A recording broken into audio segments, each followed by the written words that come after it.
Right now, at this very moment, you are hurtling through space at 828,000 kilometers per hour, and you feel absolutely nothing. Why?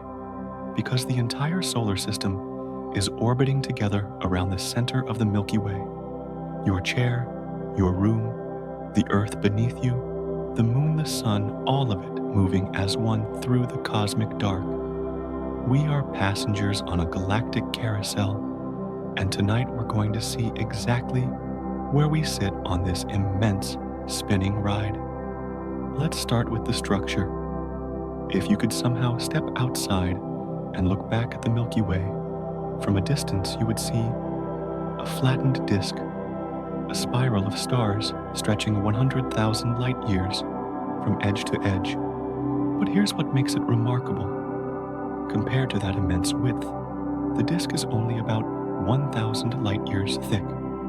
Imagine a CD, the old-fashioned kind you might still have in a drawer. Now, imagine stretching that CD to a size so vast that light itself would take 100,000 years to cross it. That's the shape we live inside, flat wide and spinning slowly through the void. At the very center sits a bar-shaped structure, a band of densely packed stars, stretching about 27,000 light years across. This is why we call it a barred spiral galaxy.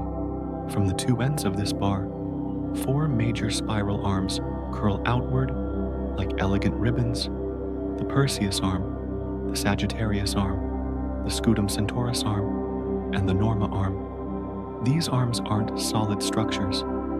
They're regions where stars and gas gather more densely, creating waves of brightness that sweep through the disk as it rotates. And where are we? We live in a smaller branch called the Orion arm, tucked between the Sagittarius and Perseus arms, about 27,000 light years from the galactic center. Think of it like living on a side street that connects 2 main avenues. Not too crowded, not too isolated, just safe enough, just quiet enough for a star like our sun to burn steadily for billions of years without too much cosmic drama nearby. Now let's talk about what sits at the very heart of this structure. Hidden within the central bulge is a supermassive black hole called Sagittarius A. It contains about 4 million times the mass of our sun, all compressed into a region smaller than Mercury's orbit. For most of its existence, this black hole has been quiet, sleeping, barely feeding. But in 2022, astronomers managed to capture the first image of it. Not the black hole itself, which is invisible, but the glowing ring of superheated gas swirling around it. That ring, that halo of light, is the closest we can come to seeing the invisible monster at our galaxy's core. Here's something that might shift your sense of time. Our solar system takes about 230 million years to complete one orbit around Sagittarius Ace. That means since the Earth formed, we've circled the galaxy roughly 20 times. When dinosaurs walked the Earth, they saw a different section of the Milky Way in their night sky than we do now. The sun has been carrying us steadily along this galactic path for billions of years, lap after lap, one quiet orbit after another. So when someone asks where you live, the real answer is this: you live in the Orion Arm Milky Way galaxy, about 27,000 light years from the center, orbiting a supermassive black hole at 828 kilometers per hour.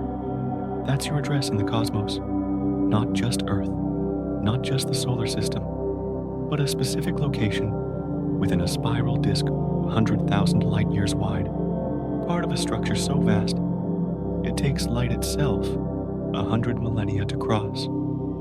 But knowing where we live raises another question. What exactly is this thing we call a galaxy? Here's the surprising truth. A galaxy is not just a random cloud of stars drifting through space.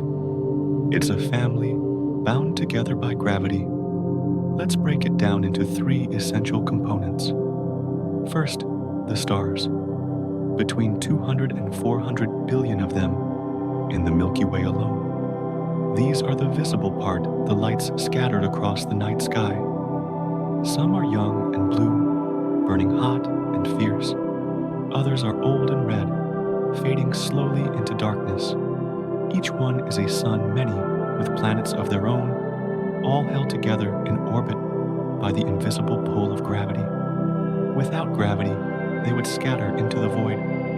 But gravity keeps them circling, keeps them bound, keeps them part of the same system for billions of years. Second, dark matter. This is the invisible component, the part we cannot see, but know must be there. Dark matter makes up about 85% of a galaxy's total mass. It doesn't emit light, it doesn't absorb light, but it exerts gravity, and that gravity is what holds the whole structure together. Without dark matter, the stars at the outer edges would fly off into space. The galaxy would simply fall apart. Third, gas and dust. This is the raw material, the fuel for new stars. Clouds of hydrogen spread thinly across the galaxy, invisible to the naked eye, but glowing faintly when observed with radio telescopes. When gravity pulls these clouds together, they collapse, heat up, and ignite. New stars are born. Galaxies aren't just collections of existing stars. They're factories, constantly recycling matter, turning the remains of old stars into new ones. Here's a way to picture it. Think of a galaxy like a family. The stars are the children, bright and visible, full of energy. Dark matter is the quiet father, unseen in the background, but holding everything together with steady strength. And the gas and dust, that's the food in the refrigerator, the fuel that keeps the household running, ready to be consumed and transformed into something new. Now here's where things get wild. Galaxies are not static. They're alive in a sense, constantly changing, constantly consuming. The Milky Way right now is eating smaller galaxies. These dwarf galaxies, pulled in by our gravity, are being torn apart. Their stars are stripped away, stretched into long streams that wind through our halo like torn ribbons. One of these victims is the Sagittarius dwarf elliptical galaxy. Right now, streams of stars from that dwarf are being absorbed into the Milky Way, slowly becoming part of us. This is how galaxies grow, not peacefully, but through collision and consumption. The halo surrounding the Milky Way's disk is filled with evidence of this cosmic cannibalism.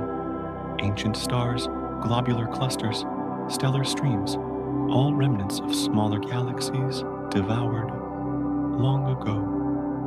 These ancient stars are like ghosts, the last traces of victims swallowed billions of years before humans ever existed.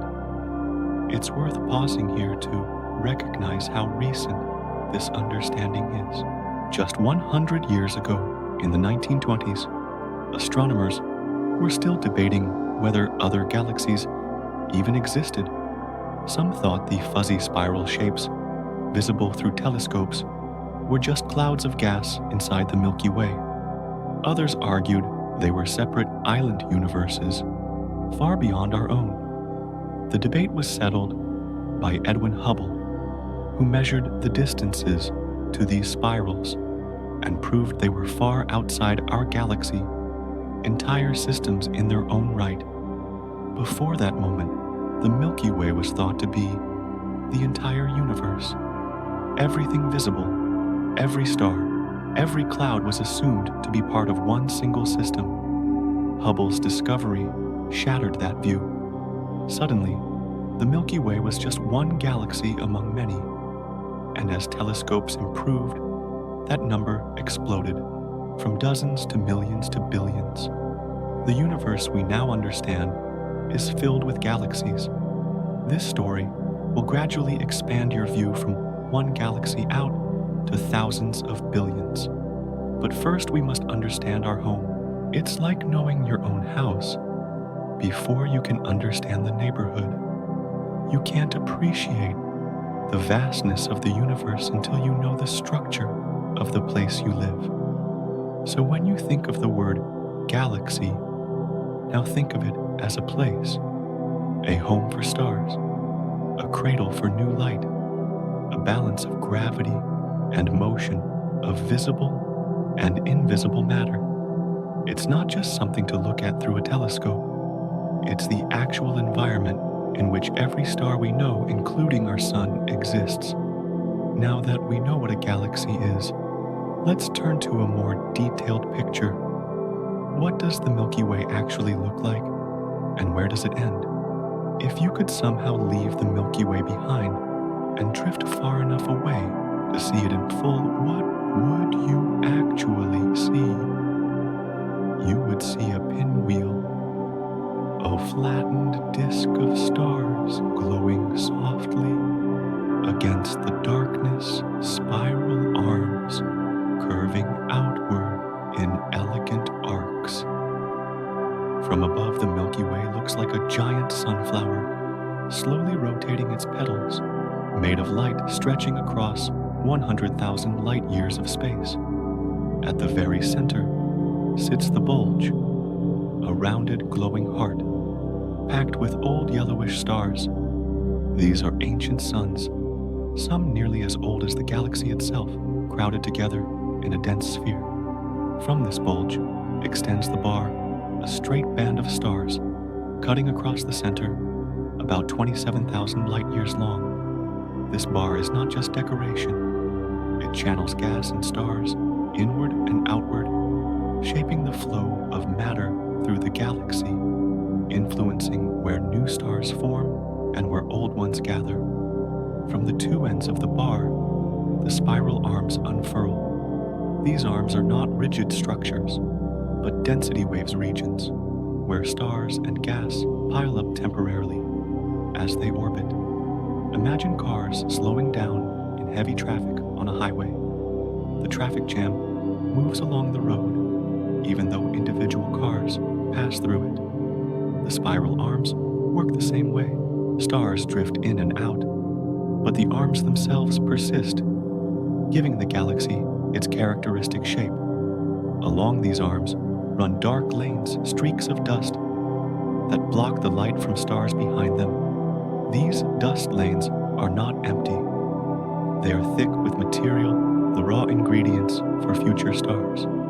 When you look at images of spiral galaxies, those dark threads winding through the bright arms are not shadows.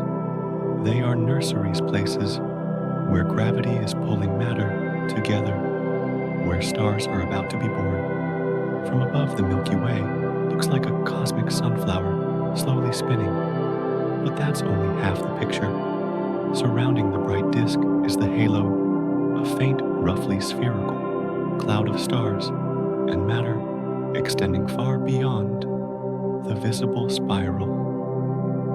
This halo is much larger than the disk itself, stretching out to about 3 times the width of the bright region we usually picture. Within this halo are more than 150 globular clusters, ancient spheres of stars that orbit the galaxy like satellites. Each globular cluster contains hundreds of thousands of stars, packed so tightly together that their combined light makes them glow like jewels scattered through the darkness. But the halo's most important component is invisible. Dark matter fills this region, outweighing all the visible stars by a factor of 5 or more. This unseen mass provides the gravitational scaffold that holds the galaxy together.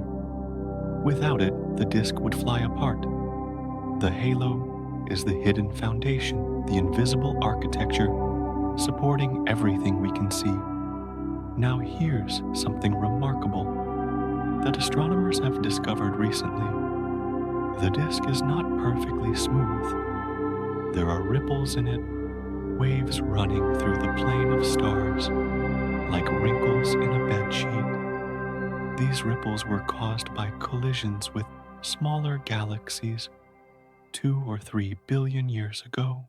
When a dwarf galaxy passes through the Milky Way's disk, it doesn't destroy anything directly. The stars are too far apart to collide, but the gravitational disturbance sends waves rippling outward, and those waves are still visible, today frozen into the structure, like a record of ancient impacts. The Gaia spacecraft launched by the European Space Agency has been mapping these ripples in extraordinary detail. Gaia has measured the positions and motions of more than 1 billion stars, creating a three-dimensional map of the Milky Way with precision never before achieved. And what Gaia revealed is that the Milky Way is not a perfect static disk. It wobbles, it flexes, it behaves like a vinyl record that spins slightly warped, spinning with a subtle wobble that traces back to those ancient collisions. Think of it this way. The galaxy's GPS is still being drawn. Astronomers are standing in the middle of the city, trying to map every street, every building, every alleyway, all while moving through it. It's like trying to make a map of a city while standing at a busy intersection, unable to see the whole layout, only glimpses in every direction. The map improves every year, but mysteries remain.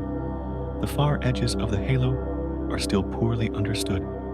The exact number of spiral arms is still debated. Even the shape of the bar has been refined multiple times as new data arrives. But here's what makes this all feel real. Every time you look up on a clear night and see that faint, hazy band stretching across the sky, you're not looking at some distant object. You're looking at the inside of the disk. You are seeing the Milky Way from within edge on, as billions of stars layer together into a soft glow. That pale band is not separate from you. It is the structure. You are inside the walls of the house you live in, seen from your perspective as an inhabitant. If you could tilt your view and see the galaxy face on from above or below, the spiral arms would spread out before you like a cosmic flower. But from our position within the disk, we see it as a narrow ribbon, a cross-section, a view from the inside out. It's the difference between standing in a forest and looking through the trees versus flying above and seeing the whole woods laid out below. Both views are real. Both are the same forest, but the perspective changes everything. Understanding the shape of our home naturally leads to the next question: who are our neighbors? The Milky Way is not alone. Floating in the darkness, about 2.5 million light years away, is our nearest large neighbor, the Andromeda Galaxy. On a clear autumn night, if you know where to look, you can see Andromeda with your naked eye. It appears as a faint oval smudge, barely visible against the background stars. But here's what makes that smudge extraordinary. That tiny patch of light is not a single star. It is an entire galaxy, larger than the Milky Way, containing roughly 1 trillion stars. 1 trillion suns, each one potentially, with planets of its own, all compressed into a glow so faint you might miss it if you blink. Andromeda is the closest large galaxy to us, but it is not our only neighbor. Together with the Milky Way Andromeda and a smaller spiral called Triangulum, we form the core of what astronomers call the local group. This is our cosmic neighborhood, a collection of more than 50 galaxies bound together by gravity, drifting through space as a loosely connected family. Most of the galaxies in the local group are dwarfs, small and faint, containing only a few million or billion stars. Some of these dwarfs orbit the Milky Way like moons around a planet. The two most famous are the Large and Small Magellanic Clouds, visible only from the southern hemisphere. They appear as glowing patches in the night sky, irregular in shape, like fragments broken off from some larger structure. In a sense, that's exactly what they are. These dwarf galaxies are being slowly torn apart by the Milky Way's gravity, their stars stripped away and absorbed into our halo over billions of years. The local group is a small neighborhood by cosmic standards, spanning about 10 million light-years across. Within that volume, galaxies are separated by vast stretches of empty space. If you shrunk the Milky Way down to the size of a coin, Andromeda would be another coin sitting about 4 meters away. The space between them is not filled with stars or gas. It is mostly void, dark, and cold, with only a few stray stars and thin clouds of hydrogen drifting between the islands of light. But here's where things get dramatic. Andromeda is not staying put. It is moving toward us at about 110 kilometers per second. That might not sound fast compared to our orbital speed around the galaxy, but over billions of years, it adds up. In about 4 billion years, Andromeda and the Milky Way will collide. Now, before that sounds alarming, let's be clear about what a galactic collision actually means. The stars themselves will not crash into each other. Space is so vast, and stars are so small, that even during a head-on collision between two galaxies, the stars pass by each other like ships in the night. What will happen is that the two galaxies will merge, their structures torn apart by gravity, their spiral arms shredded, their disks disrupted. Over hundreds of millions of years, the two galaxies will circle each other slowly, spiraling inward until they finally settle into a single, larger galaxy. Astronomers have already given this future galaxy a name: Milkomeda. Milkomeda will not be a spiral. It will be an elliptical galaxy, a smooth, rounded blob of stars with no distinct structure. The bar will be gone. The spiral arms will be erased. What remains will be a new system, larger and older, shaped by the violence of collision, but ultimately stable. By the time this happens, the sun will likely have swelled into a red giant, consuming the inner planets. Life on Earth, if it still exists, will have moved elsewhere or ceased entirely. But the galaxy will endure, reshaped, merged part of a new cosmic generation. The local group itself is not isolated. It belongs to a larger structure called the Virgo supercluster, a collection of galaxy groups and clusters spanning about 65 million light-years. And the Virgo supercluster, in turn, is part of an even larger structure discovered only recently. In 2014, astronomers mapped the flow of galaxies across hundreds of millions of light-years and identified a supercluster so vast it encompasses more than 100,000 galaxies. They named it Laniakea, a Hawaiian word meaning immense heaven. Laniakea stretches across 500 million light-years, and within it, galaxies are not scattered randomly. They flow along invisible rivers of gravity, drifting toward a region of space called the Great Attractor a massive concentration of matter, pulling everything nearby toward it. The Milky Way, Andromeda, the entire local group, all of us are flowing slowly along these cosmic currents, carried by gravity toward distant destinations we will not reach for billions of years. Think of it this way. The local group is like a small village. The Virgo supercluster is the county. Laniakea is the province. And all of these structures are connected, linked by gravity, part of a web stretching across the universe. We do not live in isolation. We live in a neighborhood, and that neighborhood is part of a city, and that city is part of a region, and that region is part of a vast interconnected network of galaxies flowing through space. So when someone asks for your address, the full answer is this Earth solar system, Orion Arm, Milky Way galaxy, local group, Virgo, supercluster, Laniakea, supercluster. That's where you live, not just on a planet, but within a hierarchy of structures stretching across hundreds of millions of light years, all connected, all moving together through the cosmic dark.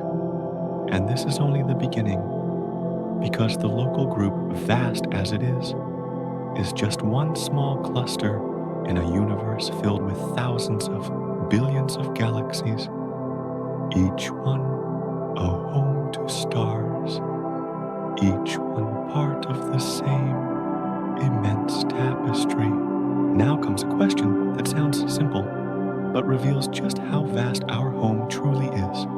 How many stars are in the Milky Way? On a clear night far from city lights, you might be able to see about 6,000 stars with your naked eye across the entire sky. That's the view from Earth, without any tools, just your eyes and the darkness. 6,000 points of light scattered across the dome of the heavens. It feels like a lot. It feels like the sky is full. But here's the truth. Those 6,000 stars represent only a tiny fraction of what's actually out there. The real number of stars in the Milky Way is somewhere between 200 and 400 billion. Let that settle for a moment. Not 6,000, not 6 million, but hundreds of billions.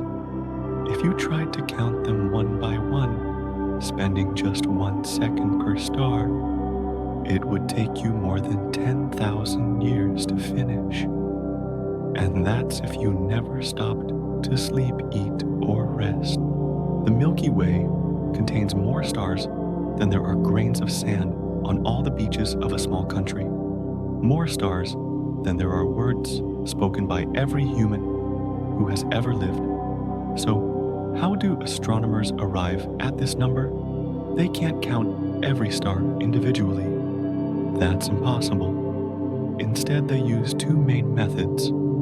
The first is to estimate the total mass of the galaxy and divide it by the average mass of a star. Not all of the galaxy's mass is in stars, of course. Some of it is gas dust planets and the overwhelming presence of dark matter. But by subtracting what isn't, starlight astronomers can calculate how much mass is tied up in stars, and from that estimate, the total number. The second method is to count stars in a small region and extrapolate. Imagine standing in a crowded stadium at night. You can't see everyone, but you can count the people in one section and assume the rest of the stadium is filled similarly. Astronomers do the same with the galaxy. They carefully survey a patch of sky, count the stars, measure their types and brightness, and then scale that up across the entire disk and halo. It's not perfect, but it gives a reliable estimate somewhere between 200 and 400 billion stars. Now here's where it gets interesting. Most of those stars are invisible to us, not because they're too far away, though many are, but because they're simply too dim. About 75% of all stars in the Milky Way are red dwarfs, small cool stars. that burn faintly and slowly. A red dwarf might shine for trillions of years, far longer than the current age of the universe, but it gives off so little light that even nearby red dwarfs are difficult to see without a telescope.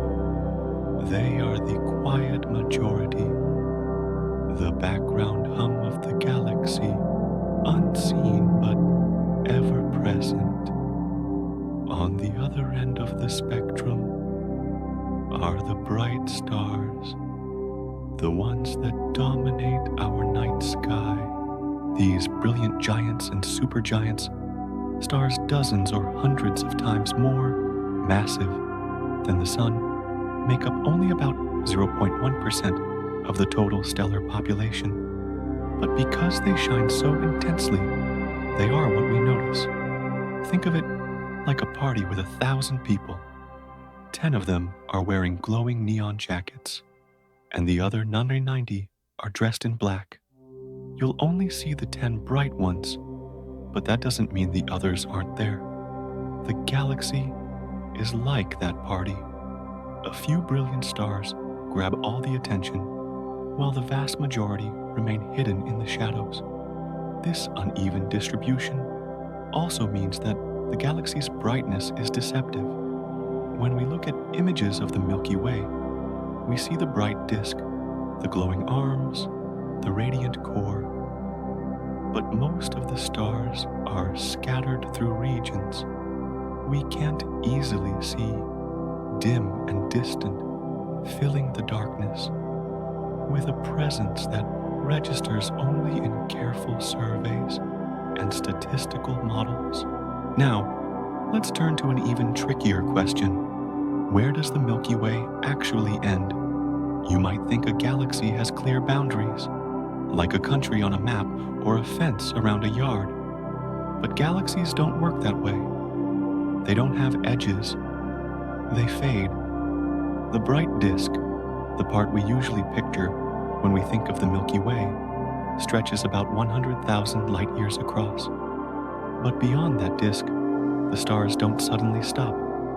They thin out, gradually becoming sparser and fainter, but never vanishing completely.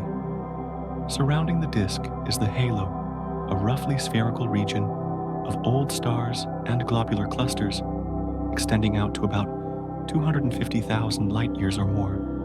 And even beyond the halo, there's the dark matter halo, an invisible shell of mass that may extend as far as 600,000 light years from the center. So depending on how you define the Milky Way, the answer changes. Is it the bright disk, the visible halo, the limit of gravitational binding? Each definition gives a different size, and none of them has a sharp boundary. The galaxy fades like fog thinning, gradually until it becomes indistinguishable from intergalactic space. Astronomers sometimes use a concept called the virial radius to define the effective edge of a galaxy. This is the distance within which the galaxy's gravity dominates the region where stars and gas remain bound to the system. For the Milky Way, this radius is thought to be about 250,000 light years. Beyond that, objects are no longer part of the galaxy. They belong to the intergalactic medium or to the gravitational influence of another system. But even this definition is not absolute, because galaxies in groups can overlap their halos, blending together, making it hard to say where one ends and another begins. Now here's where recent discoveries add even more complexity. Astronomers have found stellar streams, long ribbons of stars stretching through the halo remnants of dwarf galaxies that were torn apart by the Milky Way's gravity. These streams can extend hundreds of thousands of light years from the galactic center far beyond the visible disk. One of the most prominent is the monochorous ring, a structure that loops around the outer disk like a faint halo. It's likely the remains of a small galaxy that collided with the Milky Way billions of years ago, its stars now scattered into a thin, ghostly ring. Even more remarkable astronomers have detected individual stars belonging to the Milky Way at distances of up to 1 million light-years from the center. That's 10 times farther than the width of the bright disk. These stars are extremely rare, scattered so thinly that they're almost impossible to find, but their presence proves that the Milky Way's influence extends much farther than the structures we can easily see. They are like lone houses at the edge of a city so far from the center that you might not think they belong, but technically still part of the same metropolitan area. So, when we ask where the galaxy ends, the honest answer is it depends. The bright disk ends at about 100,000 light-years. The visible halo fades at around 250,000 light-years. The dark matter halo may extend to 600,000 light-years or more, and individual stars bound to the Milky Way have been found as far as 1 million light-years away. The boundary is not a wall, it's a gradient, a slow fading from density to emptiness, from light to dark. Think of it like standing in your yard on a foggy morning, looking toward the fence at the edge of your property. You can see the fence nearby clear and sharp, but as the fog thickens, the fence farther away becomes fainter, hazier, until eventually you can't tell where your yard ends and your neighbor's begins. The Milky Way is like that. No sharp edges, just a slow dissolve into the surrounding darkness. You live in a galaxy that contains hundreds of billions of stars, most of them invisible, stretching across hundreds of thousands of light years, with no clear edge, only a slow fading into the dark. That's home. That's the Milky Way. With our home now mapped, it's time to step back even farther and see the Milky Way not as the center of everything, but as one small island in an unimaginably vast ocean of galaxies. And the first thing you notice when you step back is not the galaxies themselves, it is the space between them. The distance from the Milky Way to Andromeda is about 2.5 million light-years. To give you a sense of scale, that's roughly 25 times the width of the Milky Way itself. Imagine taking our entire galaxy, that spiral disk 100,000 light-years across, and lining up 25 of them end to end. That's the gap. The ocean between the islands is far, far larger than the islands themselves. Now, when we say empty, what do we actually mean? Is the space between galaxies truly void, truly nothing? Not quite, but it comes remarkably close. There are stray stars out there, flung from their home galaxies during ancient collisions or torn away by gravitational tides. These rogue stars drift alone through the intergalactic darkness, shining in isolation, untethered to any galaxy. They are rare, scattered so thinly that you could search for millions of light years and find only a handful. But they exist solitary travelers in the cosmic desert. There is also gas, mostly hydrogen, spread so thinly that calling it thin feels like an understatement. This intergalactic medium contains at its densest about 1 atom per cubic meter. For comparison, the air you're breathing right now contains about 10 to the power of 25 atoms per cubic meter. The intergalactic medium is emptier than the best vacuum we can create in laboratories on Earth. It's emptier than anything we can truly experience or imagine. And yet when you add it all up across millions and billions of light years, this impossibly thin gas accounts for a significant portion of the universe's ordinary matter. Most of the atoms in the cosmos are not inside stars or galaxies. They're drifting in the space between invisible and silent. Then there is dark matter threading through the voids like invisible scaffolding. Dark matter doesn't just clump inside galaxies. It forms long filaments stretching across the emptiness, connecting clusters and guiding the flow of galaxies through space. These filaments are completely invisible. No telescope can see them, but their gravitational influence shapes everything we can see, creating highways along which galaxies drift over billions of years. And finally, filling every corner of space is the cosmic microwave background, the faint afterglow of the Big Bang. This radiation is everywhere, a relic from when the universe was only 380,000 years old. No matter where you go, no matter how far you drift from any galaxy, this whisper from the beginning of time is always there, a background hum that never fades. So the space between galaxies is not truly empty, but it's empty enough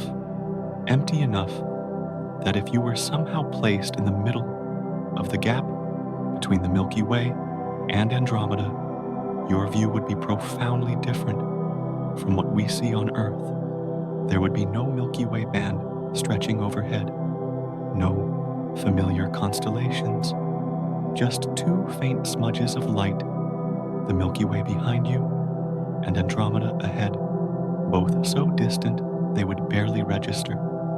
The rest of the sky would be dark scattered, with only the dimmest glows of galaxies far beyond. It would be the loneliest view imaginable of sky, almost entirely black, reminding you that galaxies are islands, and the ocean between them is vast beyond comprehension.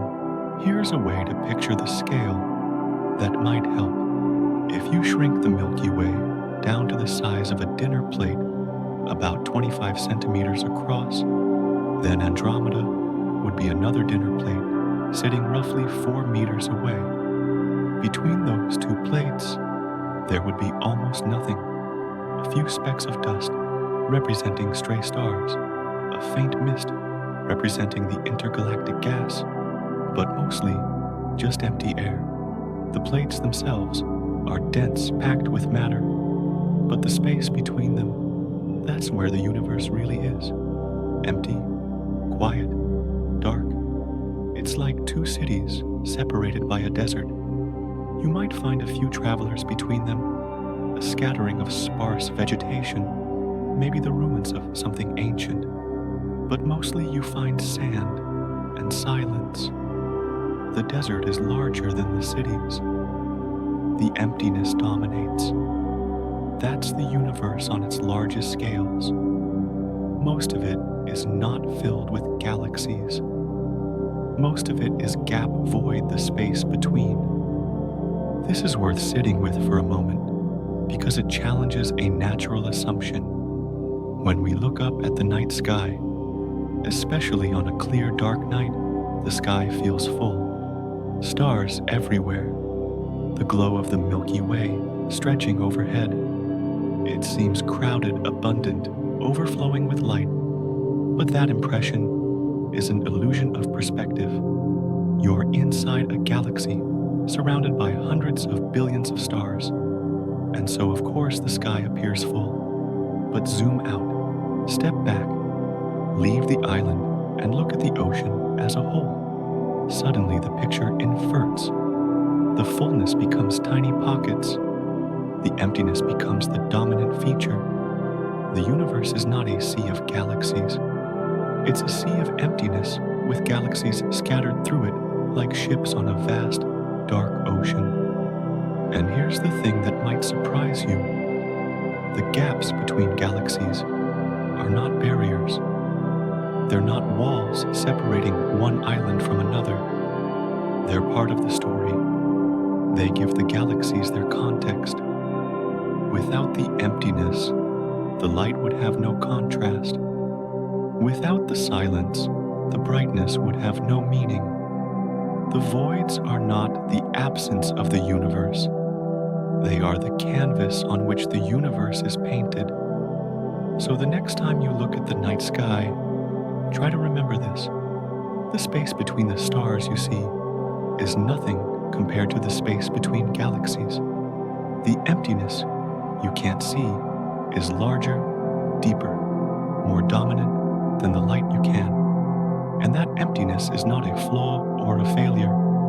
It's the fabric itself, the background against which everything else exists. But those islands of light are not scattered randomly across the ocean. They gather, they cluster, they flow along invisible highways, and that changes everything.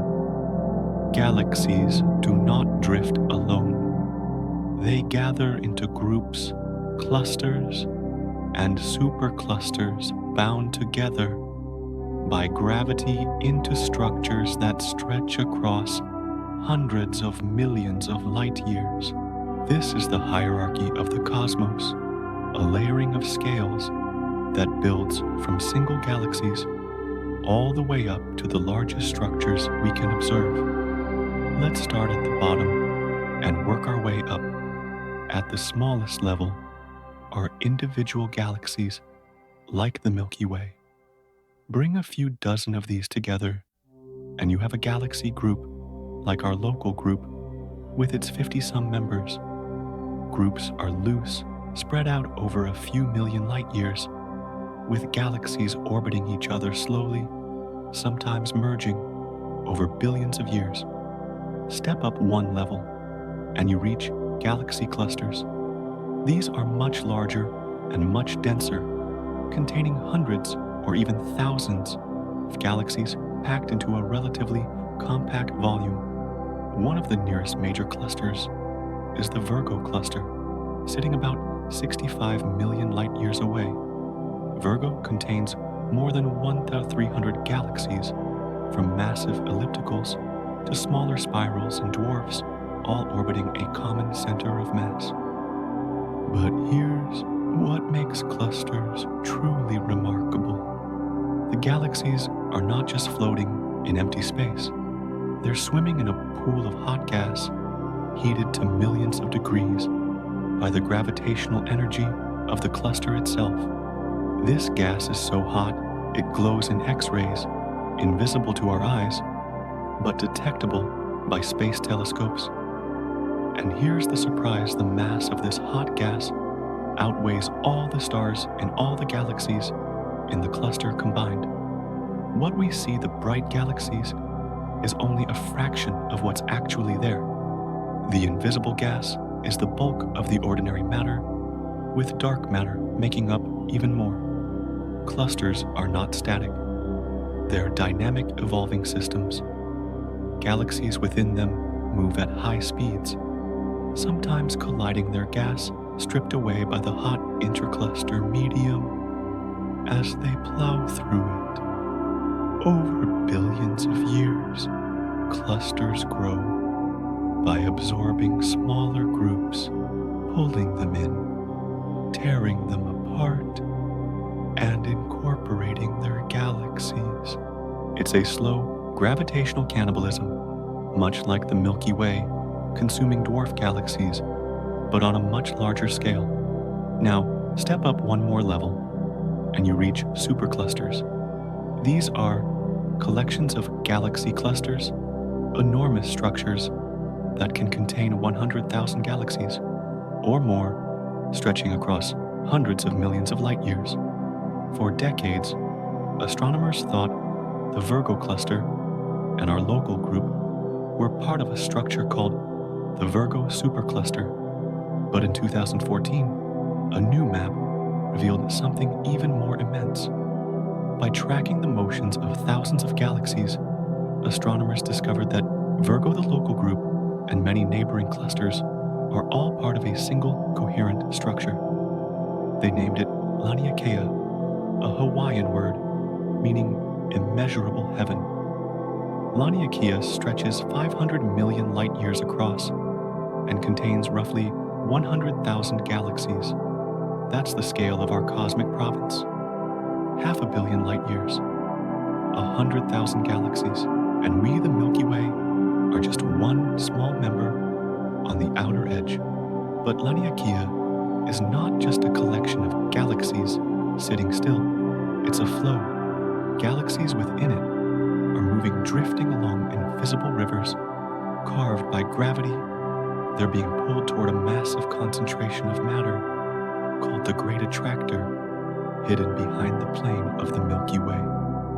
We can't see it directly because dust in our own galaxy blocks the view, but we can measure its gravitational pull. The Milky Way Andromeda, the entire local group, all of us are flowing slowly toward it, carried by currents of dark matter and gravity.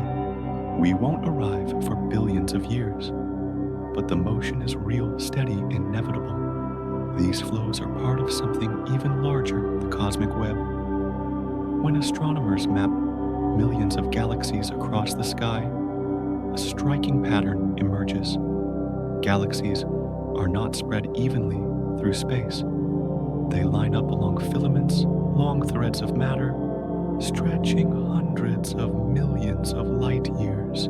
Between these filaments lie voids, enormous regions almost completely empty of galaxies. The result looks like a web, or like soap bubbles stacked together. The galaxies sit along the edges where the bubbles touch, and the interiors of the bubbles. The voids are vast and empty. Some voids are 300 million light years across, containing almost nothing.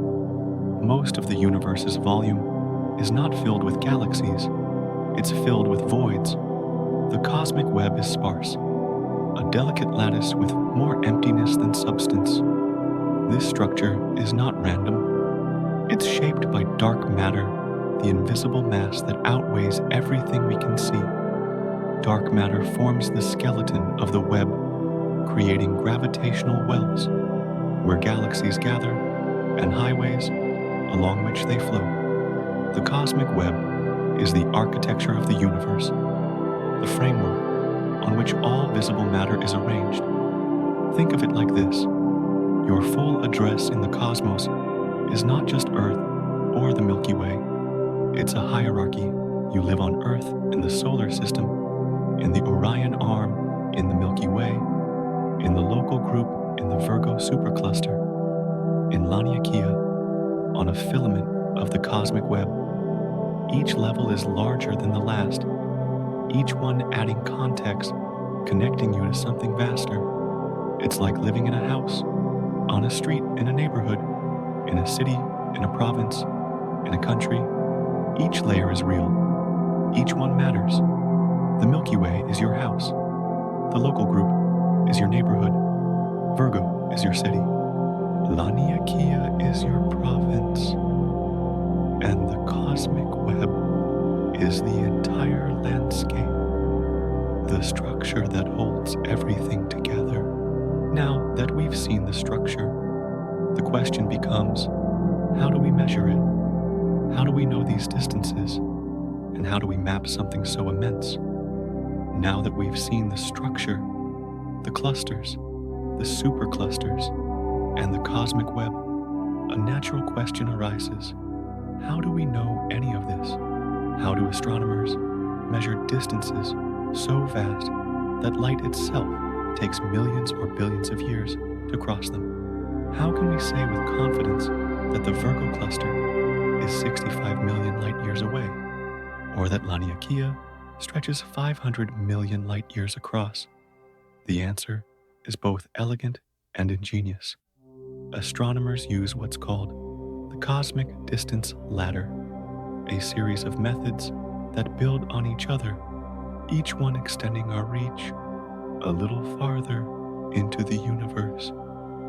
It's like climbing a staircase where each step relies on the one below it, and together they carry us from the nearest stars all the way to the edge of the observable universe.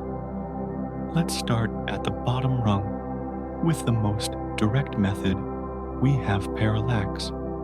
Parallax is something you can experience right now.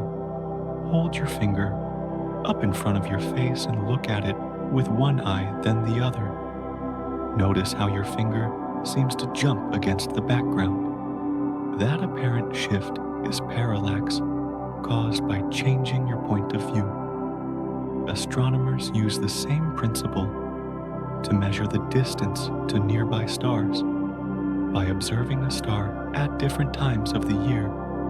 When Earth is on opposite sides of its orbit around the Sun, they can measure the tiny angle by which the star appears to shift against the background of more distant stars. The closer the star, the larger the shift. The farther the star, the smaller the shift. This method is beautifully direct. No assumptions needed, no complicated physics, just geometry. But it has limits. Parallax only works for stars within a few thousand light years, because beyond that, the angles become too small to measure accurately, even with our best instruments.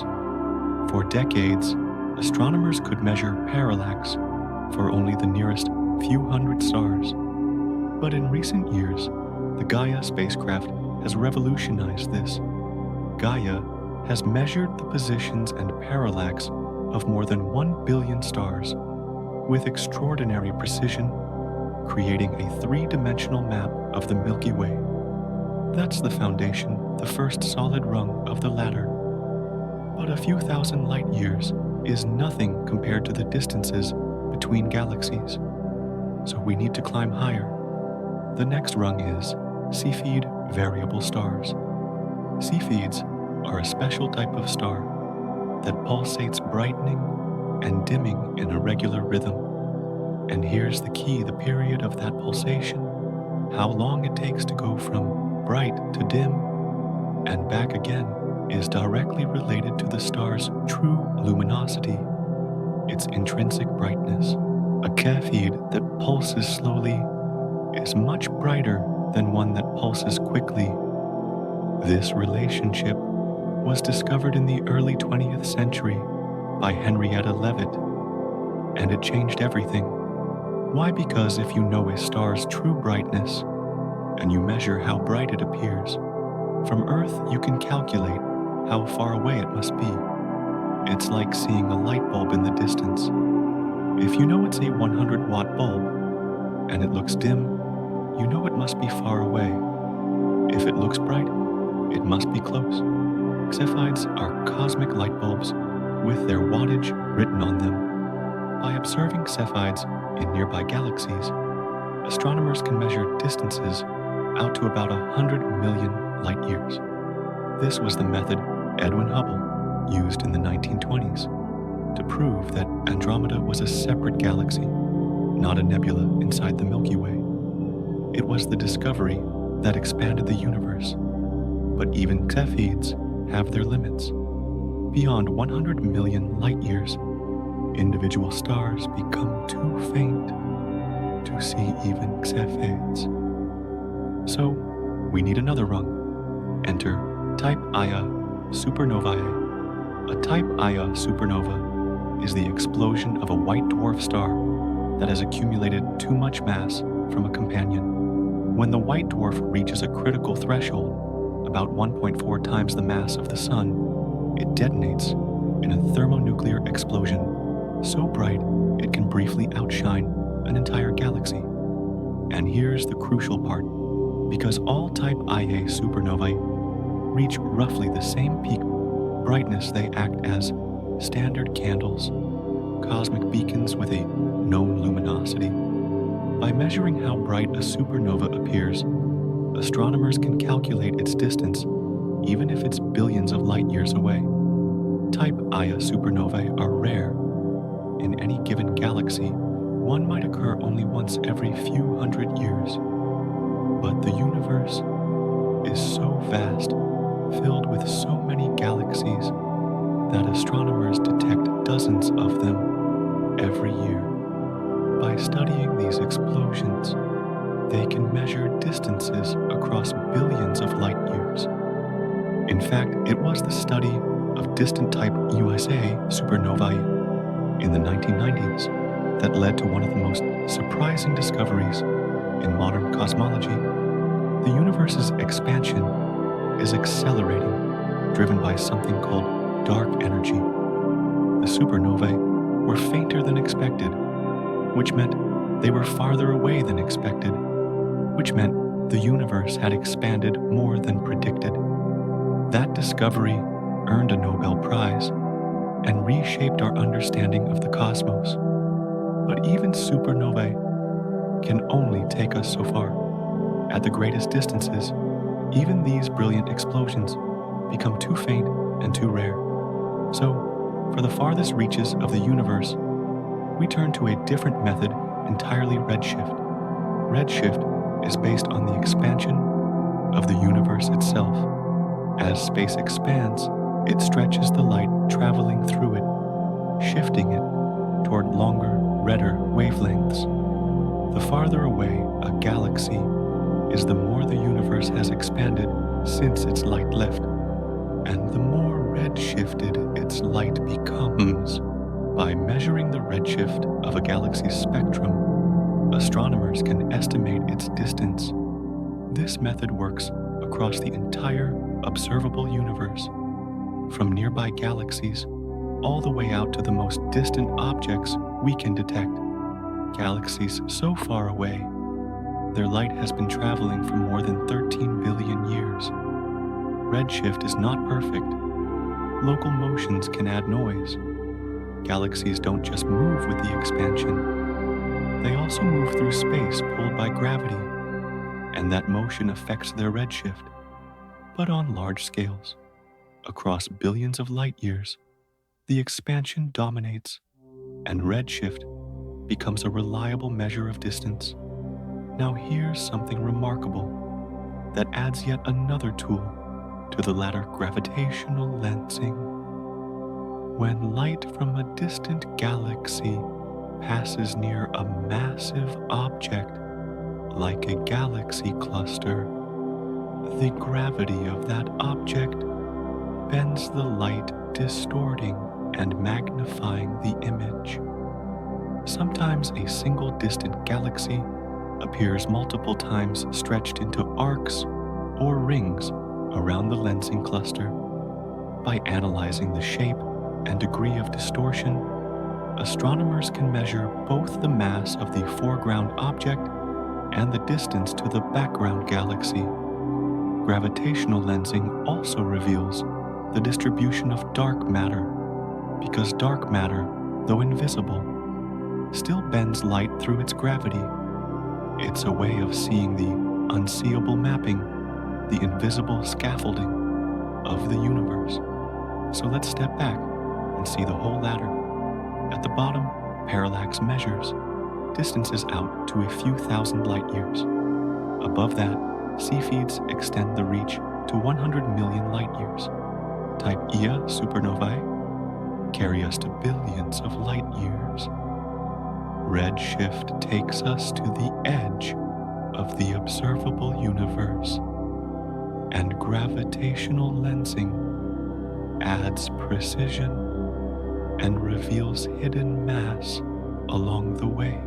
Each rung builds on the one below, each method calibrated by the last, creating a chain of measurement that stretches from the nearest stars to the farthest galaxies. It's a little like measuring the height of a tree by measuring its shadow, then using that tree as a reference to measure the height of a mountain, then using the mountain to measure the size of a planet, and so on each step, relying on the accuracy of the one before. It sounds precarious, and in a sense it is. Errors can accumulate, uncertainties compound, but the ladder works because astronomers cross-check at every step, calibrating each method against the others, refining the measurements as new data arrives. And here's the meta moment worth pausing for. This entire ladder This chain of methods, stretching from nearby stars to the edge of the universe, is humanity's way of reaching beyond what we can directly touch or see. We cannot travel to other galaxies. We cannot stretch a ruler across the cosmos. We can only watch light, measure its properties, and use physics to infer distance. The cosmic distance ladder is not just a tool. It's a testament to ingenuity, to the power of layering simple observations into profound knowledge. Each method is a step. Each step lifts us higher. And by the time we reach the top, we can see across billions of light years, mapping a universe so vast it defies comprehension.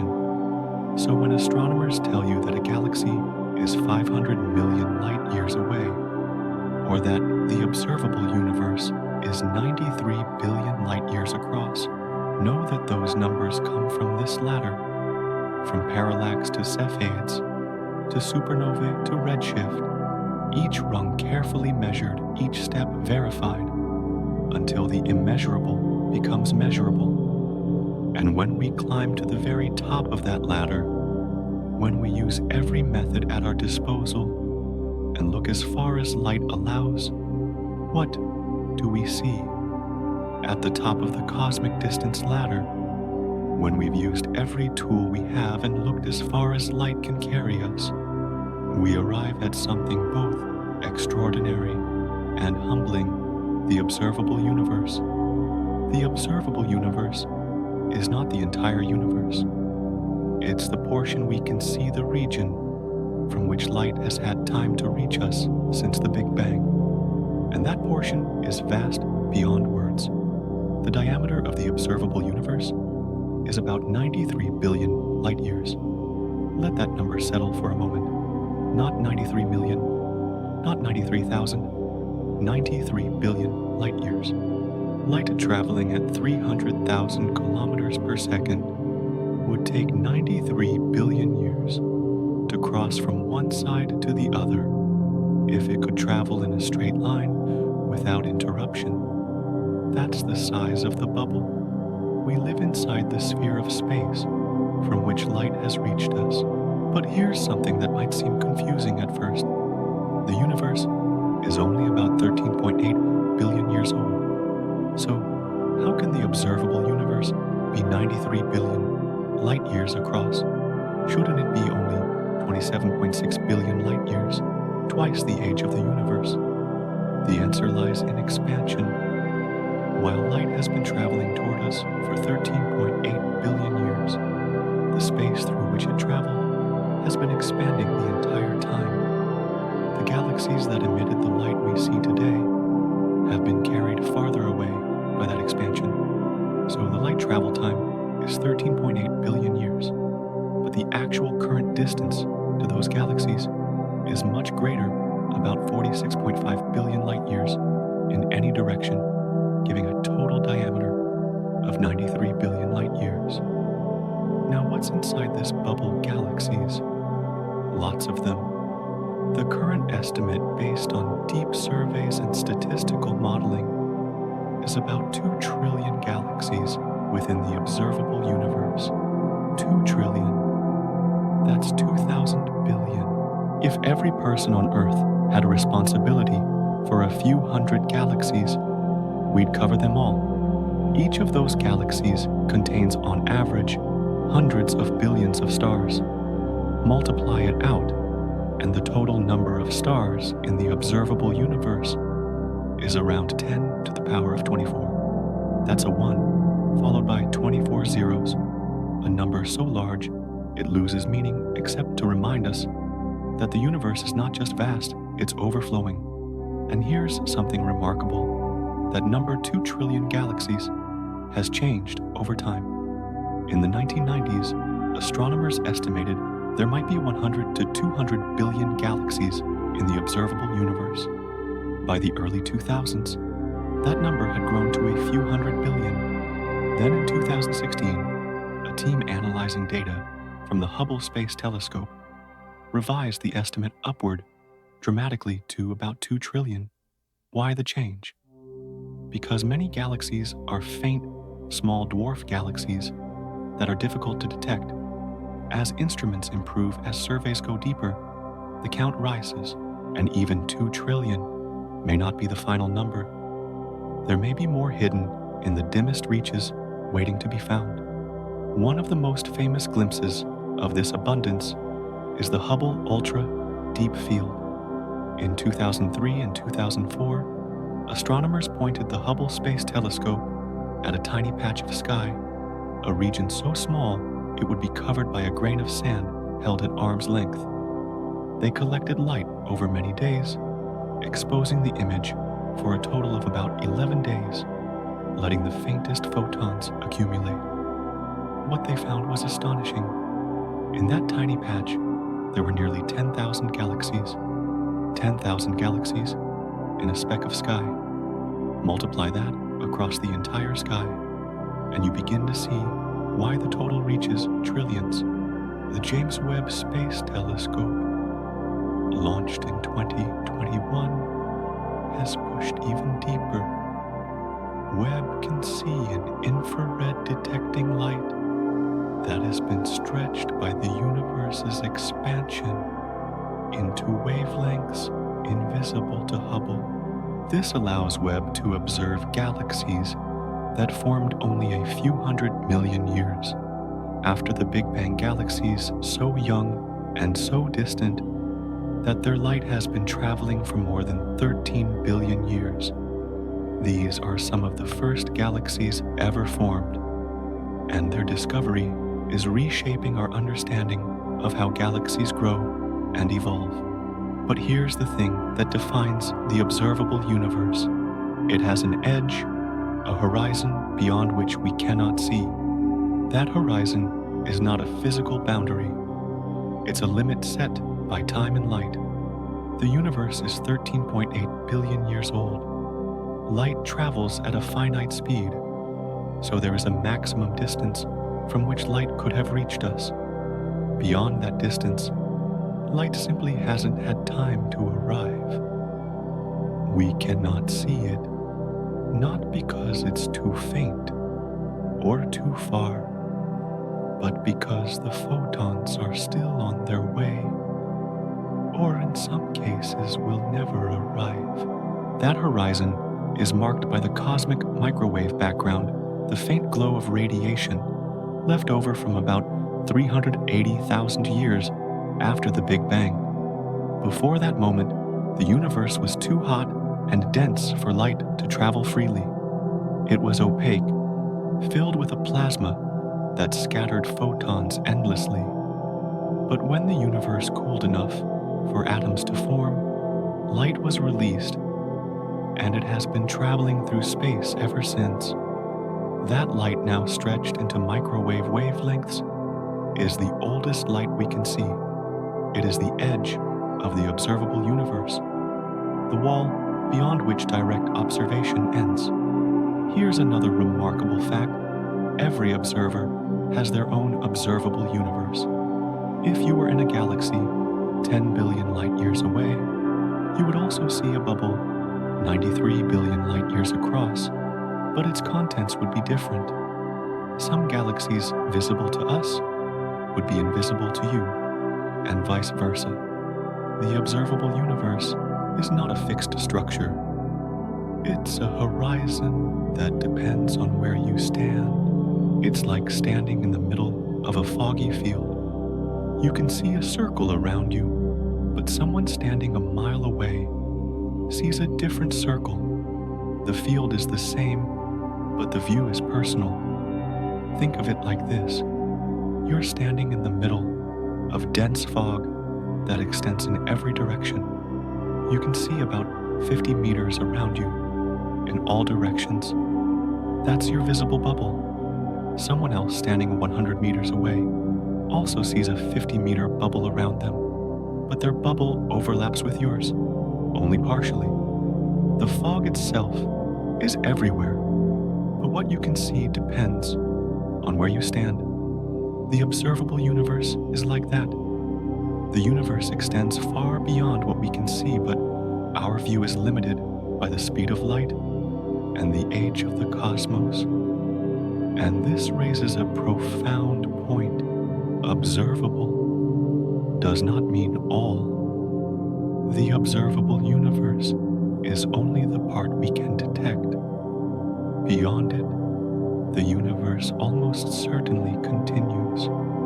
There may be galaxies beyond our horizon, regions of space we will never see, structures and events forever hidden from us. The full universe could be much, much larger than the bubble we observe. It could even be infinite. We simply don't know. So when we talk about the observable universe, we're talking about a sphere 93 billion light years across, containing about 2 trillion galaxies, bounded by the cosmic microwave background with a horizon set by the age of the cosmos and the speed of light. It is not everything. It is what we can see. And even just the observable portion is so vast, so filled with galaxies and stars and possibilities that it exceeds anything our minds can fully grasp. Now that we've glimpsed the observable universe in all its immensity, it's time to ask the question that ties everything together. How does our Milky Way compare to all of this? Let's start with the most basic comparison size. The Milky Way stretches about 100,000 light years across its bright disk. The observable universe spans about 93 billion light years in diameter. Take a moment to let those numbers sit side by side. 100,000 versus 93 billion. The observable universe is roughly 930,000 times wider than the Milky Way, nearly 1,000,000 times larger in diameter. But diameter is only one dimension. When we think about volume, about the actual space occupied, the difference becomes almost incomprehensible. Volume scales with the cube of the diameter. So if the universe is 930,000 times wider, its volume is 930,000 cubed, which works out to about 10 to the power of 18. That's a billion times larger. A million. If the Milky Way were a single room in a house, the observable universe would be a planet. Now let's talk about population. The Milky Way contains between 200 and 400 billion stars. That's an enormous number. On its own, enough that if you started counting one star per second, it would take you more than 10,000 years to finish. But the observable universe contains about 2 trillion galaxies.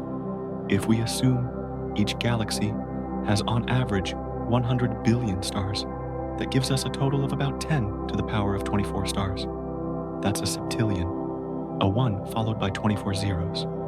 Compared to this cosmic total, the Milky Way's stars represent about 0.01%, 1/10,000,000th of 1%. We are a rounding error in the universal census. To make these comparisons feel more tangible, let's use some analogies, layering them one on top of the other until the scale begins to settle in. If the Milky Way were a grain of sand about 1 millimeter across, then the observable universe would be the entire Sahara Desert. Not just a beach, not just a stretch of coastline, but the whole desert spanning millions of square kilometers, filled with dunes and dust, all made of grains just like the Milky Way. If the Milky Way were a coin, a small metal disc you could hold in your hand, then the observable universe would be an entire continent. North America perhaps, or Asia, stretching thousands of kilometers in every direction, with mountains, rivers, and plains all compared to a single coin. If the Milky Way were a drop of water, a single droplet on your fingertip, then the observable universe would be the Pacific Ocean, the largest body of water on Earth. covering nearly half the planet's surface, containing more water than all the other oceans combined. One drop versus an ocean. These analogies stack each one trying to capture the same reality from a different angle, because no single comparison is enough. The scale resists comprehension. It slips away as soon as you think you've grasped it. But together, the analogies build a feeling, a sense that the Milky Way, vast as it is almost nothing compared to the whole. And here's something that makes the comparison even more striking. The Milky Way is not an unusually large or small galaxy. It's average. It sits in the middle of the size distribution. There are dwarf galaxies much smaller, containing only a few million stars. There are giant ellipticals, much larger, containing several trillion stars. But most galaxies are somewhere in the middle, and the Milky Way is right there with them. We are not special in size. We are typical. This ordinariness is in a way profound. If the Milky Way were unique, one of the largest or one of the smallest, it might suggest that our place in the universe is rare and exception. But the fact that we are average suggests the opposite. It suggests that galaxies like ours are common. That spiral disks with hundreds of billions of stars are scattered throughout the cosmos by the trillions. And if galaxies like ours are common, then perhaps planets like Earth are common too. Perhaps stars like the Sun are ordinary. Perhaps life, even intelligent life, is not confined to this one pale blue dot, but spread across countless worlds in countless galaxies. Each one as typical as ours. It's a little like discovering that you're not the tallest or shortest person in a crowd of 2 trillion people, but right in the middle. On one hand, it's deflating. You're not special. You're average. On the other hand, it's oddly comforting. You belong. You're part of the pattern. You're not an outlier. You're woven into the fabric. Now let's pause for a meta moment, because this is worth reflecting on. This entire story, this journey from the Milky Way out to the observable universe exists for a reason. It exists because the human brain is not built to process numbers like 93 billion light years or 10 to the power of 24 stars. Those numbers are too large. They slide off the mind like water off glass. We can say them, but we cannot feel them. And so we need stories, analogies, comparisons, step-by-step progressions that break the immeasurable into pieces small enough to digest. This is why we start with the Milky Way, something vast but graspable, and only then expand outward to the universe. It's not just about conveying information. It's about helping your brain hold something that by all rights should be impossible to hold. The numbers are real. The measurements are accurate. But the meaning of those numbers only becomes clear when we layer them with metaphor, with context, with the slow, patient work of building scale. This story is a kind of ladder, not just for distance, but for comprehension. Each step lifts you a little higher until finally you can see the whole picture, or at least as much of it as a human mind can contain. And here's the final piece of the comparison, the one that might matter most. Being small does not mean being unimportant. A grain of sand is still a grain of sand. A drop of water is still a drop of water. The ocean is made of drops. The desert is made of grains. Remove anyone, and the whole is diminished, even if only infinitesimally, the Milky Way, tiny as it is compared to the universe, is still real. It still contains hundreds of billions of stars. It still cradles planets and moons, and on at least one of those planets, life. It still matters. Scale is not the measure of significance. A poem is not less valuable because it's shorter than a novel. A human life is not less meaningful because it's brief compared to the age of a star. The Milky Way is not less important because it's small compared to the universe. Meaning does not come from size. It comes from presence, from existence, from the fact that something is here, at all part of the whole, contributing to the pattern. You live in a galaxy that is one among 2 trillion. You live on a planet orbiting one star among 10 to the power of 24. You are small, undeniably so, but you are also here, aware, able to comprehend the scale that dwarfs you. That awareness is itself extraordinary. Galaxies do not know they exist. Stars do not reflect on their size. Planets do not measure the universe. But you can. Somehow, against all odds, a species on a small planet in a typical galaxy has gained the ability to map the cosmos, to compare its home to the whole, to ask how big the universe is, and actually find an answer.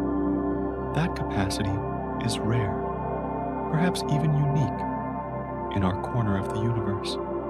It means that while the Milky Way is small in space, it is not small in significance.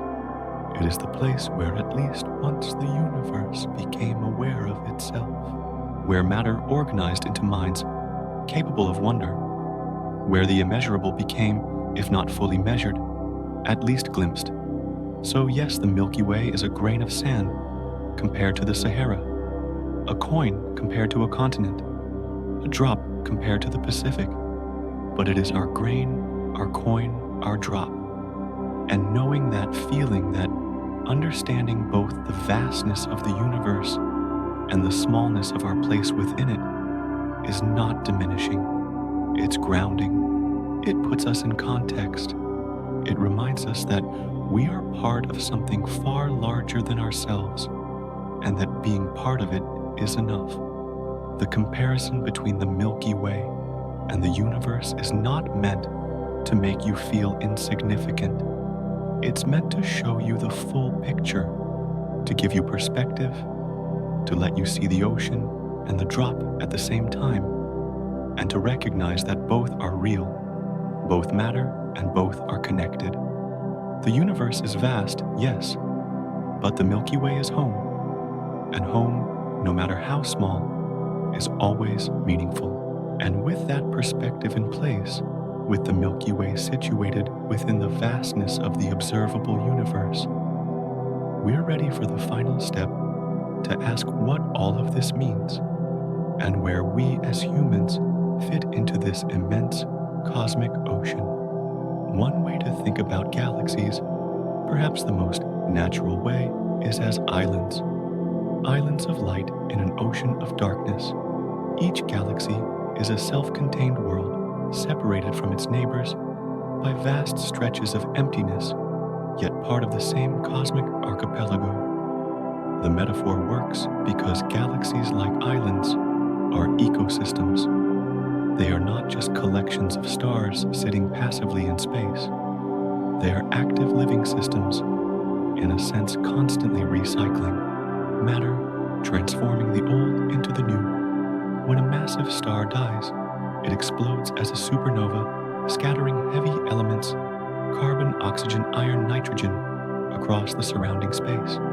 Those elements mix with clouds of gas and dust, and eventually gravity pulls them together to form new stars. The cycle repeats generation after generation, each new star built from the ashes of those that came before. Galaxies are self-sufficient, sustaining themselves over billions of years through this endless recycling. And like islands, galaxies are isolated. The distances between them are so vast that traveling from one to another would take not years or centuries, but millions or billions of years, even at the speed of light. The Milky Way and Andromeda are neighbors, and yet they are separated by 2.5 million light years of nearly empty space. Most galaxies are even farther apart. The isolation is profound, absolute, on human timescales, and yet the galaxies are not entirely alone. They are connected by gravity, by the invisible filaments of dark matter, by the shared history of the universe itself. Galaxies also come in remarkable diversity, just like islands.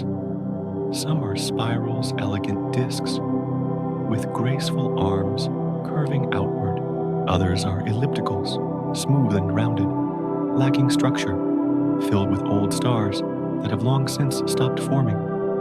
Still others are irregulars, chaotic, and asymmetric, shaped by collisions or torn apart by tidal forces. And then there are dwarfs, small galaxies containing only a few million stars, like tiny islands barely rising above the waterline. Each type has its own character, its own story, its own place in the cosmic landscape.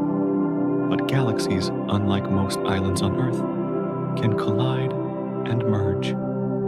The Milky Way has absorbed many smaller galaxies over its lifetime, tearing them apart and incorporating their stars into its halo. Right now, streams of stars from past collisions still wind through the outer regions of our galaxy, ghostly remnants of islands that no longer exist.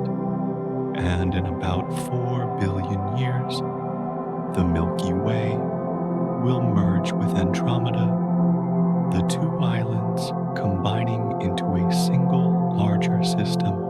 These collisions are slow, taking hundreds of millions of years, but they are inevitable, driven by the relentless pull of gravity. There are also stars that do not belong to any galaxy, rogue stars flung out during collisions or gravitational encounters, drifting alone through the intergalactic void. These stars are rare, scattered so thinly that the space between galaxies remains almost entirely dark, but they exist solitary travelers in the cosmic ocean, untethered to any island shining in isolation. To picture this archipelago, think of a place like Indonesia, with its 17,000 islands scattered across the ocean. Each island has its own landscape, its own ecosystems, its own character. Some are large and mountainous, others small and flat, but all of them are connected by the same ocean, the same tides, the same currents. The water separates them, but it also links them. Galaxies are like that, separated by voids, but connected by gravity and dark matter and the shared fabric of space itself. When you look up at the Milky Way on a dark night, you are standing on one of these islands, looking inland, seeing the interior of your own galaxy from within. When you look at the faint smudge of Andromeda, you are looking across the ocean at a neighboring island, distant but visible, separate, but part of the same cosmic sea. The view from Earth is the view from the shore, looking out at the water, knowing that beyond the horizon there are other islands, thousands of billions of them, each one shining in the darkness. But if galaxies are islands, how many islands are there? And how do we even begin to count them? Counting galaxies is a little like trying to count fish in the ocean. You can't see all of them at once. You can't visit every corner and catalog every individual. Instead, you take a sample count, what you find in a small area, and scale it up, and hope you're right. The method astronomers use is exactly this. They point a telescope at a tiny patch of sky, collect light for as long as it takes to detect the faintest objects, and then count the galaxies in that patch. Once they know the density, they multiply by the number of such patches that would cover the entire sky and arrive at an estimate for the total number of galaxies in the observable universe. The most famous example of this approach is the Hubble Deep Field, and later the Hubble Ultra Deep Field. In these observations, astronomers pointed the Hubble Space Telescope at small, seemingly empty regions of sky and let it stare for days, accumulating photons from the faintest, most distant objects. What they found was astonishing. In a patch of sky smaller than a grain of sand held at arm's length, there were nearly 10,000 galaxies. Multiply that across the entire sky, and the number reaches into the trillions. The current estimate, based on these deep surveys and statistical modeling, is about 2 trillion galaxies within the observable universe. 2 trillion. That's 2,000 billion. If you gave every person on Earth responsibility for about 250 galaxies, we'd cover them all. But that number has changed over time. In the 1990s, astronomers thought there might be only a few 100 billion galaxies in the observable universe. By the early 2000s, estimates had grown to several 100 billion. Then in 2016, a team analyzing Hubble data revised the count upward dramatically to about 2 trillion. The reason for the increase: many galaxies are small and faint, dwarf galaxies that are difficult to detect even with the best instruments. As telescopes improve and surveys go deeper, the count rises. And even 2 trillion may not be the final number. There are almost certainly more galaxies out there, too dim or too distant for us to see with current technology. Some are so small and faint they blend into the background noise. Others are so far away, their light has been stretched into wavelengths we cannot yet detect. The true number could be higher, perhaps much higher. There's also the question of what lies beyond the observable universe. We can only see the portion of space from which light has had time to reach us. But the universe almost certainly extends beyond that horizon. If it does, and if it is infinite, then the number of galaxies beyond our view is also infinite. We will never know for sure, because we can only count what we can see. But the possibility is there humbling and strange, that our 2 trillion galaxies are just a tiny sample of an endless whole. It's a little like trying to count fish in the ocean by lowering a net into the water, pulling up what you catch, and multiplying by the size of the ocean. You can make a reasonable estimate, but you know there are fish you've missed.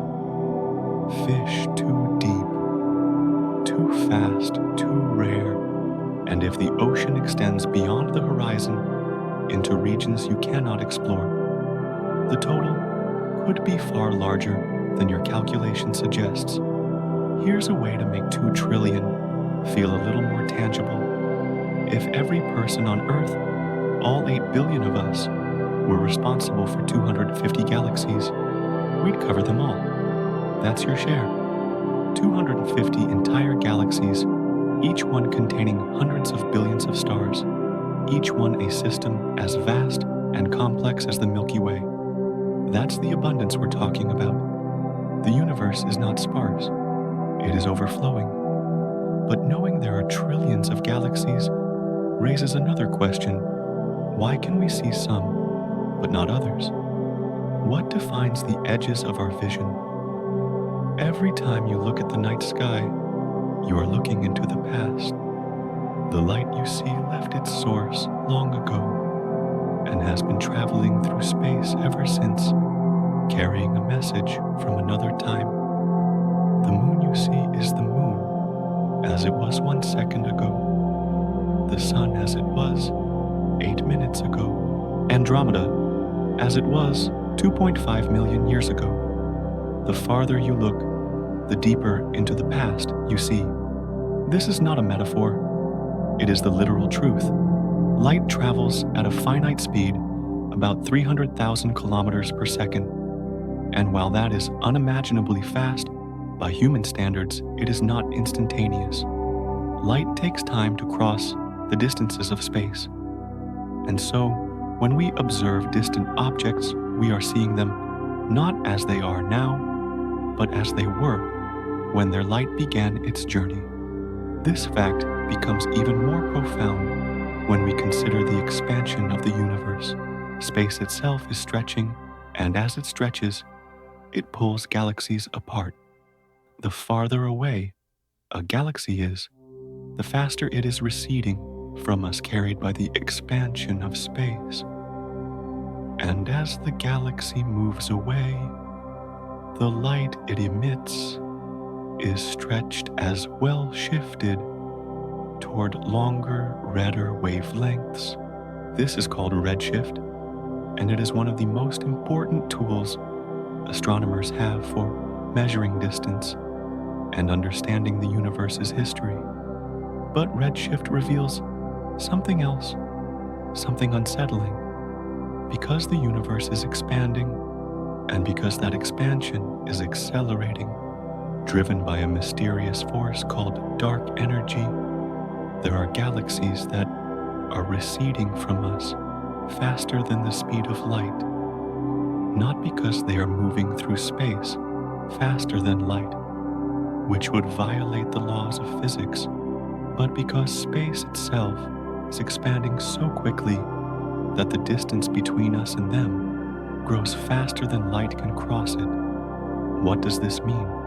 It means that the light those galaxies are emitting right now will never reach us, ever. We can see their ancient light emitted billions of years ago when they were closer, but we will never see them as they are today.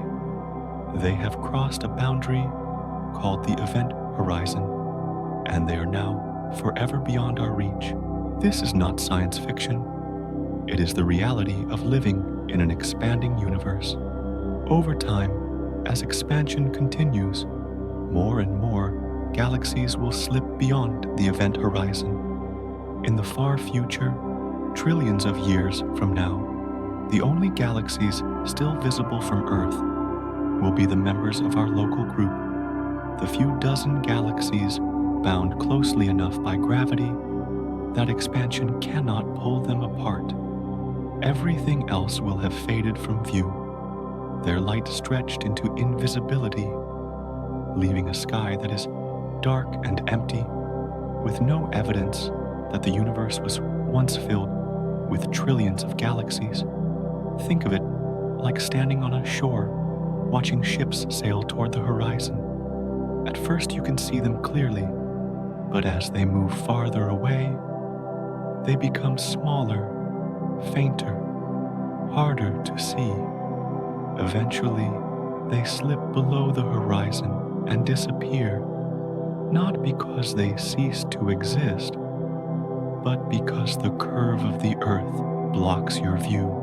The cosmic horizon works the same way, except the barrier is not the curve of the Earth, but the expansion of space. The ships are still there, still sailing, but their light can no longer reach you. And here's the part that feels almost melancholy. We live in what astronomers sometimes call the golden age of cosmology. Right now, the universe is still transparent enough that we can see its history written in the light of distant galaxies. We can detect the cosmic microwave background, the afterglow of the Big Bang. We can map the large-scale structure of the cosmos, the filaments and voids of the cosmic web. But this clarity is temporary. Future civilizations, if they arise billions of years from now, will not see what we see.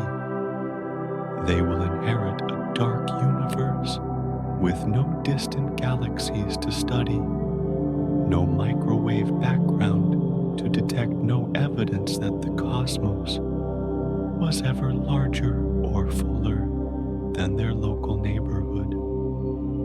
The knowledge we have now is a gift of timing, a rare window of clarity that will not last forever. It's like a family photo album, slowly fading. The longer you wait, the more details are lost, until eventually, only a few faces remain visible, and the rest have dissolved into blank pages. The galaxies are fading from our future view, carried away by expansion, and the universe is slowly erasing its own history. This leads to a deeper question. Why is the universe so much larger than any single galaxy? Why this vast disproportion between home and cosmos? The difference in scale between the Milky Way and the observable universe is so immense that it demands an explanation. Why are galaxies only 100,000 light years across, while the universe spans 93 billion light years? Why this enormous gap between the size of a galaxy and the size of the cosmos? The first reason is time. The universe has been expanding for 13.8 billion years. Galaxies, by contrast, are much younger. The first galaxies formed only a few 100 million years after the Big Bang, and they have been evolving ever since, growing through mergers and accretion. But galaxies are not expanding with the universe. They are held together by gravity, bound into stable systems. The universe expands, but the galaxies within it do not. So while the cosmos has been growing for nearly 14 billion years, galaxies have remained roughly the same size, their dimensions set by the balance between gravity pulling inward and motion resisting collapse. The second reason is physics. Gravity can only hold matter together up to a certain scale. Within a galaxy, gravity is strong enough to bind stars' gas and dark matter into a coherent system. But beyond the galaxy's edge, beyond the reach of its dark matter, halo gravity weakens and expansion takes over. A galaxy cannot grow indefinitely because there is a limit to how much matter its gravity can hold. The universe, by contrast, is not held together by gravity. It is the stage itself, the fabric of space-time stretching outward without bound. The third reason is hierarchical structure. The universe is organized in layers. Stars form within galaxies. Galaxies gather into groups. Groups combine into clusters. Clusters join into superclusters, and superclusters sit on filaments of the cosmic web. At each level, the scale jumps by orders of magnitude. A star is tiny compared to a galaxy. A galaxy is tiny compared to a supercluster, and a supercluster is tiny compared to the observable universe. This layering is not random. It is shaped by the way matter clumps under gravity, forming structures at every scale, from the smallest to the largest. The fourth reason involves dark matter. Dark matter halos define the size of galaxies. These halos extend farther than the visible stars, providing the gravitational glue that holds the system together. But dark matter halos have limits. Beyond a certain distance, the dark matter becomes too diffuse to bind additional material, and the galaxy ends. The universe, however, is filled with dark matter throughout, forming the scaffolding of the cosmic web, but no single structure dominates. The dark matter is distributed across space, not concentrated in one place, allowing the universe to remain vast and open. The fifth reason is expansion itself. Think of the universe as a piece of fabric being stretched. Galaxies are like patterns woven into the fabric. As the fabric stretches, the distance between the patterns grows, but the patterns themselves do not stretch. They remain the same size because they are held together by forces stronger than the fabric's pull. The universe is the fabric. Galaxies are the patterns. The fabric expands, but the patterns stay fixed. And here's a thought worth pausing on. If galaxies were as large as the universe, if all matter had clumped into one enormous blob, there would be no structure, no diversity, no stars forming in spiral arms, no planets orbiting in quiet zones. There would be no life, because life requires complexity, and complexity requires separation, boundaries, distinct scales. The fact that galaxies are small compared to the universe is not a flaw. It is what makes the universe interesting. It's a little like asking, why is the ocean so much larger than a fish? The fish is a creature. The ocean is an environment. The fish lives within the ocean, shaped by it, dependent on it, but fundamentally different from it. Galaxies and the universe have the same relationship. A galaxy is a structure. The universe is the context. The galaxy is home. The universe is the planet on which that home sits. And this brings us to the final question, the one that ties everything together. Where do we as humans fit into all of this? You live on a small planet orbiting an ordinary star in a minor spiral arm of a mid-sized galaxy that is one among 2 trillion in the observable universe. By any measure of scale, you are small, tiny, a speck on a speck on a speck, and yet here you are aware of all of it, aware of the Milky Way, aware of Andromeda, aware of the Local Group and Laniakea and the cosmic web, aware of the 93 billion light years stretching around you in every direction, aware of the 2 trillion galaxies and the septillion stars and the unfathomable distances between them. That awareness is extraordinary. Galaxies do not know they exist. Stars do not reflect on their size. Planets do not ask questions about the cosmos.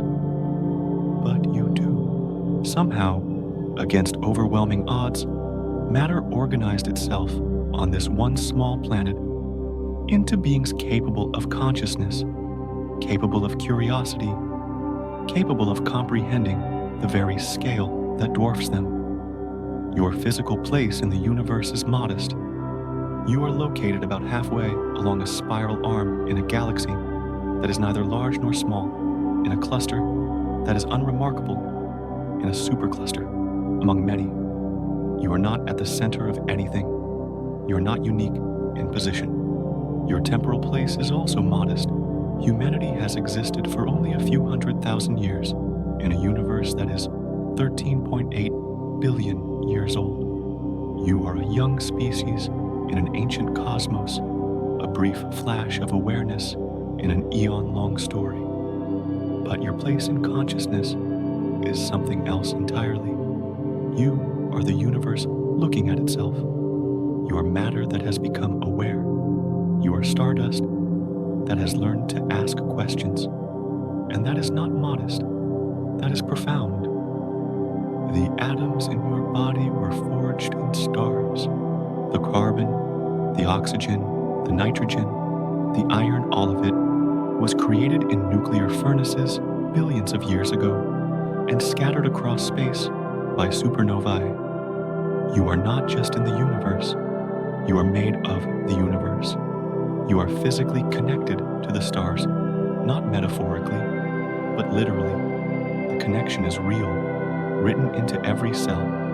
And because of that connection, scale does not equal significance. Being small does not mean being unimportant. A galaxy does not know it exists, but you do. A star does not care about the universe, but you do. Meaning comes from awareness. not from size. And by that measure, you are not insignificant. You are rare, perhaps even unique, at least in this corner of the cosmos. There is also the matter of responsibility. Earth is fragile. It is the only world we know that harbors life. Against the backdrop of the universe's vastness, it is irreplaceable. The galaxy may be filled with planets, but this one is ours, and it is precious. Knowing that we live in a vast universe does not diminish our duty to care for the small, rare place we call home. Now, as this story draws to a close, let's rest with the feelings that arise when you sit beneath the infinite. The first feeling is awe. The universe is so large, so full, so far beyond anything you can fully grasp, that it inspires a kind of wonder that is almost overwhelming. But that awe is not frightening. It is humbling in a way that feels grounding, not diminishing. The second feeling is perspective. The worries of daily life, the frustrations, the anxieties, they do not disappear, but they shrink slightly when placed against billions of years and light years. Not because they do not matter, but because the universe reminds you that there is more, that your moment is part of a much larger story. The third feeling is gratitude. You are here. You are aware. You are alive in a rare moment of cosmic clarity when the universe is still transparent, still full of visible galaxies, still revealing its history. That is a gift. And the fourth feeling is peace. The universe is vast, yes, but it is also steady. The stars will rise and set. The galaxies will drift and merge. The cosmos will continue carrying you with it, not as a stranger, but as a part of the whole. Think of it like lying on a field at night, looking up at a sky full of stars. You do not need to understand everyone. You do not need to memorize their names or measure their distances. You only need to feel their presence, to know that you are beneath them, surrounded by them, part of them. The story ends, but the universe does not. The Milky Way will still be spinning, the stars will still be shining, and you will still be a part of it, all connected by the atoms in your body, by the light reaching your eyes, by the awareness in your mind. The next time you look up at the night sky, remember this: you are not small. You are the universe recognizing itself. Sleep well. The galaxy will still be there